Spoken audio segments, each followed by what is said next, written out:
What is up, tubers? Matt M. Roy back again, trying to get us both in here. It's a little tricky.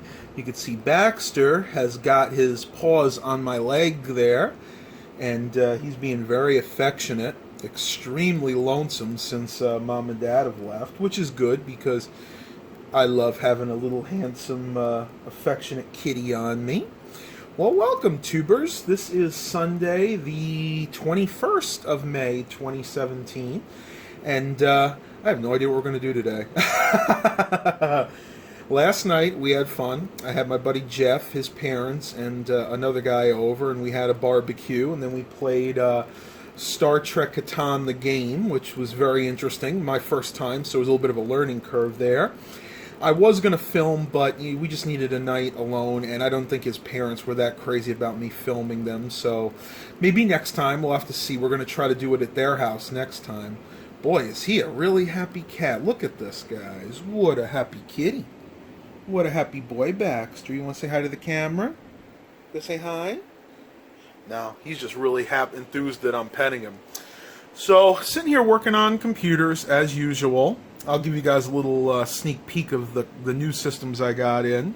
Nothing super fancy, but kind of interesting nonetheless, I should say. So, let me bring you over here and I'll show you what I've been working on. Alright, tubers, now that I have finished petting Baxter, very demanding today, yes you are, I'm going to go ahead and shut this off for a minute so you guys can hear me a little better. Yeah, I know I still have my air purifier running, but I need that to breathe. So this is the first system that I got. This is one of two I got from my buddy Frank. They're both these little e-machines. The second one wound up just being a part system. It was running a single core Sempron and just didn't even have a hard drive. So I wound up taking the parts out of that and upgrading this one. But to show you what this was originally, this was a Windows 7 system. The model was EL1352G-41W. It had Windows 7 on it originally with an AMD Athlon X2 220 dual-core processor. That is still the processor that's in there. I have upgraded the video card in this to an R5 240. Originally, this just had a GeForce 6150 SE, which is the onboard graphics. DVD burner, which is still in there. I upgraded to a 640 gigabyte hard drive, and this one did have the original 500 in there. I just pulled that out. And originally it had 2 gigabytes of RAM, which I cannot even imagine running Windows 7 with 2 gigs of RAM. That must have been the slowest computer ever. And this computer had 4 gigs when I got it, and I upgraded to 8, which I believe is the max that this computer can handle. Very interesting with this computer. Look on the front here. Look at all the different options you have. Not only do you have 4 USB ports, 2.0 ports, you have headphone, microphone, and a full array of memory card slots. And I just realized this. There's actually a 5th USB port right there. So this thing actually has 5 USB ports on the front, and it's got 4 on the back. So 9 USB ports for a slim tower like this is not a bad deal. One design flaw that really irks me about this is the way you have to open the optical drive. What you do is you push this button on top, and what it actually is there's a bar that goes all the way down here to where the button on the drive is, and when you push down on this, it activates the bar and actually pushes that button. Problem is, if you push down too hard, the button sticks. So this was definitely not the best design that eMachine could have done, or in this case, when this was built in 2010, this was definitely a Acer branded computer. I'm going to show you guys the exact specs so I can show you that I wasn't fibbing about this. Of course, you guys know that I definitely wouldn't do that anyway. Once again, there you go. It's a 640 gig hard drive. The Windows takes about 40 to 50 gigabytes of that. Go ahead and show you guys the actual specs. I was very surprised I was able to get 8 gigs of RAM in this, but there you go. It's got a full 8 gigabytes of RAM. Again, it's the Athlon X2 220. Not at the greatest Athlon 2 processor, but good enough for this. I wouldn't want anything quicker in this, mainly for cooling reasons. Anything faster than that would cause problems in the cooling department. Right now I'm using this LG Flattron monitor. This is just a 20-inch screen, but this one does rock the 600 by 900 resolution, so not quite full HD, but close. There is the graphics card in here, the R5 240, and as you can see, Mr. Baxter wants in on this video again, don't you, buddy? Yes. Oh my goodness, you are just a very, very lonesome cat. All right, we'll give you your time. We'll give you your time on YouTube. I'm gonna push this back so you don't inadvertently push Control Alt Death Ray. Look at this, guys. This is incredible. He's been doing this like all the time. I'm trying to work on a computer and he just wants to get his attention. And let's see if he's purring. You purring? Oh yeah, you're purring. I don't know if the camera's mic is picking that up, but you are definitely purring.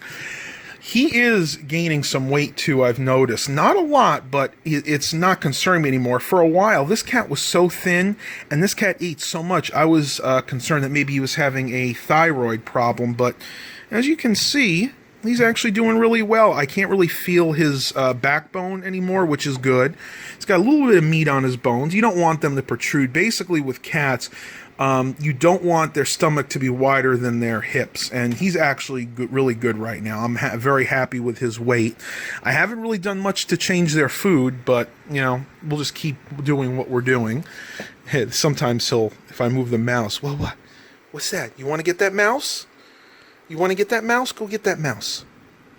Go get that mouse pointer. Go on. Oh. What? Because you know I'm trying to do a trick. You're not going to do it. Ooh. Baxter. Nah, he's not going to do it now. Usually what he'll do is he'll paw that, but because he knows I want him to do it.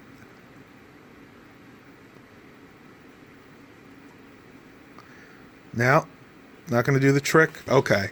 Well, you know what, Baxter? We'll let you be. I'll give you some more attention, and I will catch up with you guys a little bit later on today. Well, I'm just sitting here in the guest room taking a little break. I've been working on those computers all morning.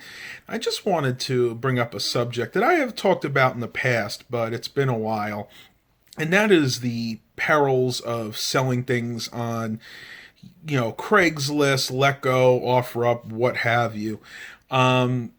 Give me an example. I listed that a phone that I got yesterday, the Samsung Galaxy S5 that I picked up at a garage sale yesterday. This phone is in great shape. It has a little scuff like where you would plug the charging cable in. I mean, that's common. You know, that's just normal wear and tear. It's on the Virgin Mobile network, so at least in this area, it's not the most desirable, but it's still a phone that's worth a good amount of money. Now, I listed this phone originally for $120, thinking that the phone was unlocked because the person that I got it from said it was. Well, come to find out, the phone is not unlocked. It is in fact locked to the Virgin Mobile network. So I found that out after somebody came over. Luckily, he wasn't far. He lived locally. Tried his SIM and it didn't work. So I said, okay, I have two choices. I can either take the phone in, spend all the time to get it unlocked, or lower the price. Well, I chose to do the latter because I really just don't have the time and I don't really have the energy that I want to put into that. So I put it down to $80. I said, look, this phone is locked to the Virgin Mobile network. I pasted Virgin Mobile in multiple places in the title and the description on every place. Do you know that I've had no less than 20 people ask me, what network is this for?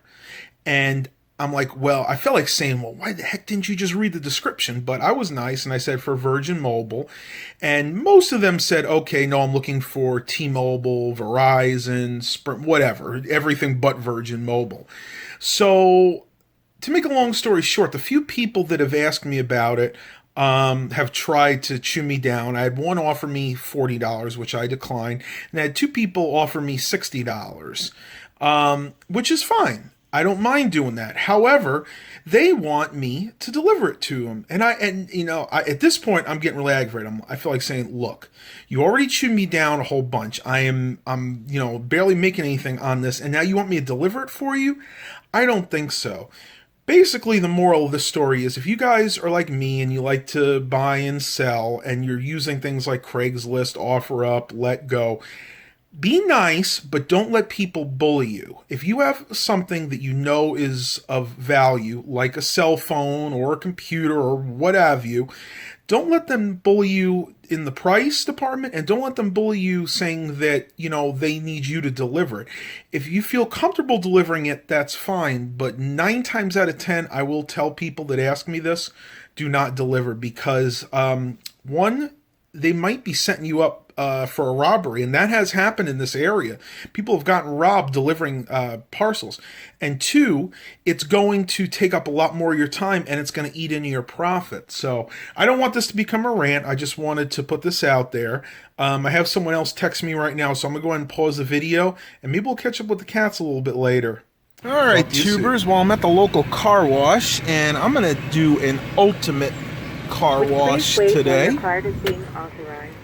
And let's see what this is like. I've only done this one once, but I've never done the ultimate wash.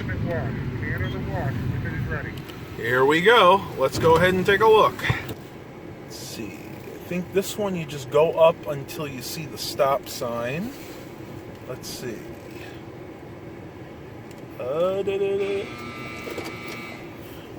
Wow, they really want you to know when to stop. Well, I did the ultimate. Let's see what this is like. Looks like they start you off with a foam bath.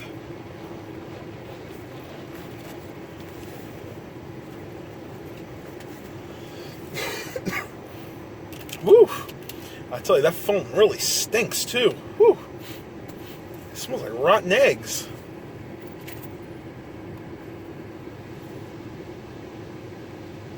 And here comes the pre-wash.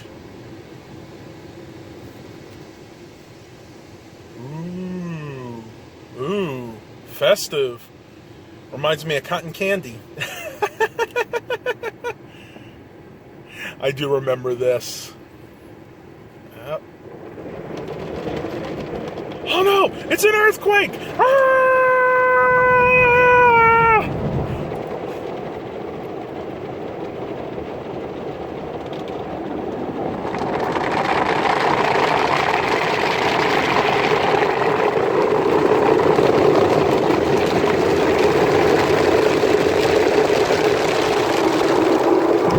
They really don't want you to miss too much with this car wash. You can see that it's starting to go behind me right now. You can actually feel the car shaking a little bit. My gosh, well, I hope my car's not getting scratched up here. I guess we'll have to see, right?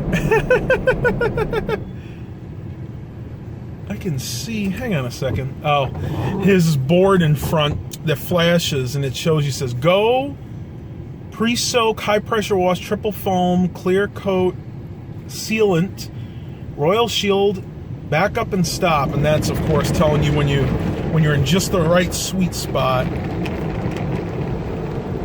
Man, I tell you, this thing must do a good job. I can really feel it. I wonder though, because years ago they had what was called brushless car washes.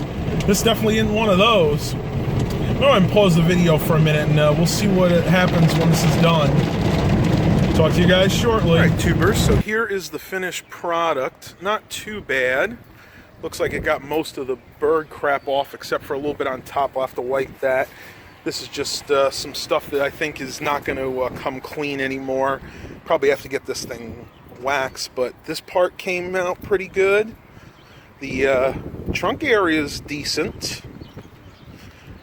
Yeah, this all looks pretty good. Car still has a decent paint job, though I'm a little upset that that stuff didn't come off. I'm going to have to try to wipe that off real quick, but all in all, not a bad job, and it looks like did pretty good with the tires, too. So, Royal Farm, I'll give you an A+. You did a pretty good job, and that bird crap was on there for a long time. All right, tubers. Well, I am sitting out here on the lounge chair. Very nice tonight. I would say, oh my goodness, it's got to be in the 60s right now, so I'm not sweating in the least bit. Something very interesting happened when I was leaving the gas station right after I got the car wash, and I want to kind of share it with you.